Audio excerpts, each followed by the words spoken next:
சங்கீத புஸ்தகம் 2ஆம் சங்கீதம். ஜாதிகள் கொந்தளித்து ஜனங்கள் விருதா காரியத்தை சிந்திப்பானேன். கர்த்தருக்கு விரோதமாகவும் அவர் அபிஷேகம் பண்ணினவருக்கு விரோதமாகவும் பூமியின் ராஜாக்கள் எழும்பி நின்று அதிகாரிகள் ஏகமாய் ஆலோசனை பண்ணி அவர்கள் கட்டுகளை அறுத்து அவர்கள் கயிறுகளை நம்மை விட்டு எறிந்து போடுவோம் என்கிறார்கள். பரலோகத்தில் விற்றிருக்கிறவர் நகைப்பார், ஆண்டவர் அவர்களை இகழுவார்.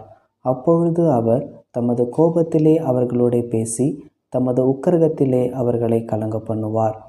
நான் என்னுடைய பரிசுத்த பர்வதமாகிய சியோன் மீதில் என்னுடைய ராஜாவை அபிஷேகம் பண்ணி வைத்தேன் என்றார். தீர்மானத்தின் விவரம் சொல்லுவேன். கர்த்தர் என்னை நோக்கி, நீர் என்னுடைய குமாரன், இன்று நான் உம்மை ஜனிப்பித்தேன், என்னை கேளும். அப்பொழுது ஜாதிகளை உமக்கு சுதந்திரமாகவும் பூமியின் எல்லைகளை உமக்கு சொந்தமாகவும் கொடுப்பேன். இருப்புக்கோலால் அவர்களை நொறுக்கி குயக்கலத்தைப் போல் அவர்களை உடைத்து போடுவீர் என்று சொன்னார். இப்போதும் ராஜாக்களே, உணர்வடையுங்கள்.